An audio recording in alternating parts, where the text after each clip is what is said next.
झांसी में श्रीवासी नगर petrol pump के समीप पड़ी जमीन को लेकर बुधवार को हुए विवाद हंगामा के बाद आज दूसरा पक्ष मीडिया के समक्ष आया और खुद को बेकसूर बताते हुए भूमाफियागिरी का आरोप लगाने वाले डॉक्टर रमन जैन से उसकी परिभाषा पूछी। साथ ही आरोप लगाया कि वह खुद फर्जी दस्तावेजों के आधार पर उनकी जमीन पर कब्जा करना चाहते हैं। दरअसल आज एक स्थानीय होटल में आयोजित पत्रकार वार्ता के दौरान शासकीय अधिवक्ता अतुलेश सक्सेना और उनके भाई अमरीक सक्सेना ने मीडिया के माध्यम से अपनी बात रखते हुए कहा कि बुधवार को जिस जमीन को लेकर डॉक्टर रमन जैन और उनके साथियों ने जो हंगामा करते हुए उन्हें भूमाफिया कहा, वह पूर्ण रूप से गलत है। उन्होंने कहा कि डॉक्टर रमन जैन न्यायालय से खुद अपील हार चुके हैं। 28 मार्च को न्यायालय द्वारा जैन साहब की अपील खारिज की थी। उन्होंने बताया कि न्यायालय के आदेश के बाद विपक्षी ने उनकी बाउंड्री बॉल तोड़ दी।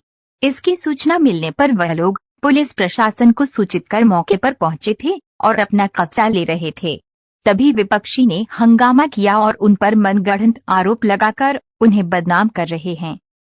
मामला ये है कि 345/2 के हम मालिक हैं। मौजा तालपुरा 345/2 मौजा तालपुरा के हम मालिक हैं। हमने सन 94 में खरीदी थी, आज नहीं खरीदी हमने, सन 94 से हम खरीदे हैं। हमारे मौके पे कमरे बने थे।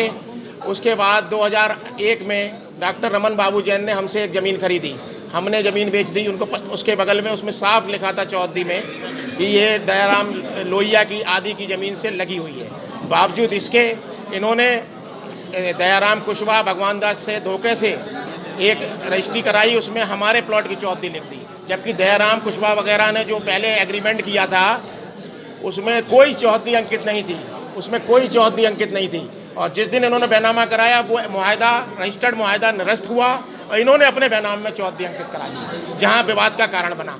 और जब ये कुशवाहा लोगों को ये जानकारी हुई तो उन्होंने खुद इनके खिलाफ FIR लॉन्च करके ये स्वीकार किया कि इन्होंने धोखे से चौधरी अंकित करा ली। 345/2 के ये मालिक नहीं है, इसके मालिक अतुलेश कुमार हैं। और उन्होंने ये भी अंकित किया कि हम अपने रकबे से अधिक पे अपने मकान बनाकर रह रहे हैं, और इन्होंने चूँकि धोखा से रजिस्ट्री करा ली है।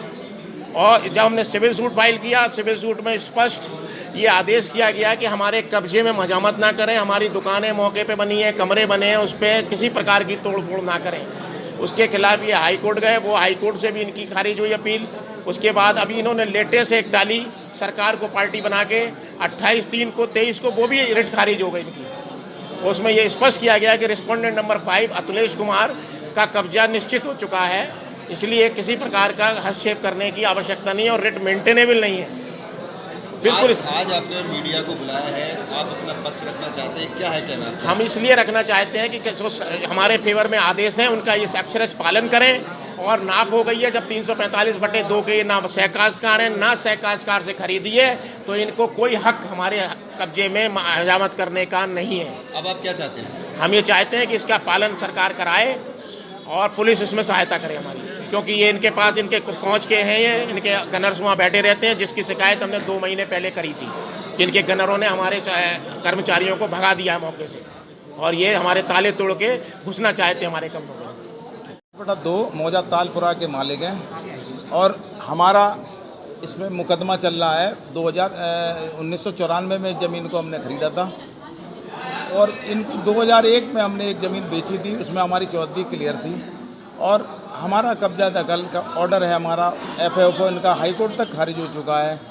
और इन्होंने जो कुशवाहों से ज़मीन खरीदी, वो ज़मीन का पहले कुशवाहों ने एग्रीमेंट करा था, भगवान दास आदि ने, उन लोग से इन्होंने रजिस्ट्री कराई। उसी दिन वो एग्रीमेंट कैंसिल हुआ और उसके बाद जब उनको जानकारी मिली कुशवाहों को, तो भगवान दास वगैरह ने इनके खिलाफ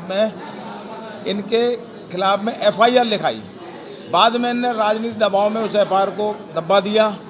फिर ये हमारे आए दिन जब हमें जानकारी मिली तो हमने इनको कैंसिलेशन ऑफ सेल्टिटी का मुकदमा दायर करा। उसमें जो हमारे पास हमारा आदेश हुआ, जो मुकदमा संख्या 584 सन 2008 सिविल जज सीनियर डिवीज़न क्या, उसमें उसके खिलाफ में जो हाई कोर्ट गए, हाई कोर्ट ने FIO खारिज कर दी। उसके बाद अभी इन्होंने शासन को पार्टी बनाते हुए हाई कोर्ट में रिट दायर करी, जिसको 28/3/2023 को अभी खारिज हुई है। उसमें हमारा कब्जा मानते हुए उसमें हमने हमारी जब इन्होंने हमारे कब्जे में हिंड्रेंस पैदा करी तो हमने शासन को दरखास्त दी। शासन ने तहसील के अमले को और पुलिस प्रशासन को साथ में बेस के मौके पर नाप करा के चिन्हित करने के लिए बोला। वहाँ पर कल इन्होंने पहुँच के इनके गुंडों ने, इनकी पत्नी ने, इनकी बहू ने, इनकी लड़की ने, इनके लड़के गौरव ने मौके पे हिंड्रेंस पैदा करी। जब हमारे पास तहसील से फ़ोन आया, मैं कोर्ट से निपट के वहाँ पहुँचा तो मैंने देखा कि वहाँ पर इनके बदमाश और गुंडे बंदूकें लिए खड़े हुए हैं गेट पे। असामाजिक लोग इनके संग उधर पे जुड़े हुए हैं। कुछ क्रिमिनल बदमाश इनके संग में थे, कुछ छुटपुटे नेता राजनीतिक जो भाजपा के समझते हैं अपने आप को, वो लोग वहाँ पर मौजूद थे। उन्होंने प्रशासन के सामने धक्का मुक्की करी और बदतमीजी से बात करी। उससे पहले भी कई बार एसओ साहब ने बुलाया गया, सीओ साहब ने बुलाया गया। वहाँ पर जब निकलने के बाद ये निकले, बोले भाई हम तुमको देख लेंगे, तुम कब तक रह सकते हो जिंदा। मैं इधर पे सरकारी वकील के उसमें हूँ, मेरे पिताजी के समय की ज़मीन खरीदी हुई है, मैं उसको ज़मीन को रखने के लिए लड़ रहा हूँ। अब ये मेरे संग कुछ भी हत्या भी करा सकते हैं, इनके रोज़ बदमाशों के। अब आपकी क्या मांगे हैं, क्या चाहते हैं? मैं चाहता हूँ न्यायपालिका के हमारे जो आदेश का न्यायपालिका पालन करे। पुलिस प्रशासन एक स्वच्छ छवि जिस पे हमें विश्वास है, शासन पे हमें विश्वास है, न्यायपालिका पे विश्वास है, आप पत्रकार भाइयों पे विश्वास है। दूध का दूध और पानी का पानी आप खुद तय करेंगे। मैं अपने विश्वास के साथ चाहता हूँ न्यायपालिका मेरे संग रहे और मेरी बात को सुने। धन्यवाद।